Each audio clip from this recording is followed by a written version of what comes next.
गईली आलुआ के खेत मेरिया पड़ी गे सकेत टूटी गईला पियवा पायल के कोड़वा टूटी गईला पियवा पायल के कोड़वा गईली आलुआ के खेत मेरिया पड़ी गे सकेत टूटी गईला पियवा पायल के कोड़वा टूटी गईला पियवा पायल के कोड़वा ससुर बढ़ैता कर हरवाहिया ससुर बढ़ैता कर हरवाहिया उहे जोड़ावे न जाला पायल के कोड़वा अब न आईब पियवा तोहार खेतवा अब न आईब पियवा तोहार खेतवा उहे जोड़ऊ न जाला पायल के कोड़वा अब न आईब पियवा तोहार खेतवा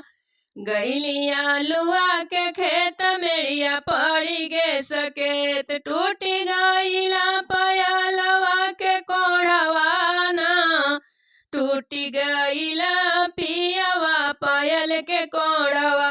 टूटी गईला पियवा पायल के कोड़वा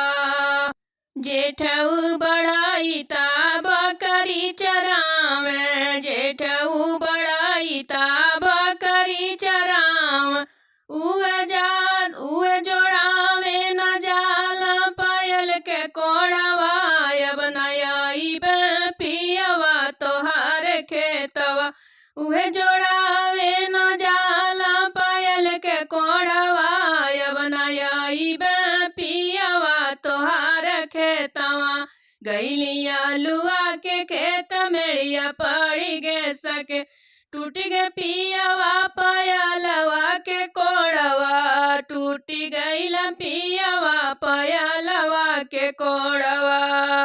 देवरू बढ़ाईता जाला कलेजवा देवरू बढ़ाईता जाला कलेजवा उहे जोड़हू न जाला पायल के कोड़वा अब न आईब पियवा तोहार खेतवा उहे जोड़हू न जाला पायल के कोड़वा अब न आईब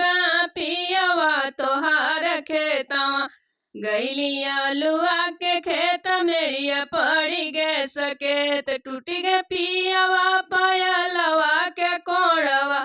टूटी गईला पियवा पायल के कोड़वा टूटी गईला पियवा पायल के कोड़वा।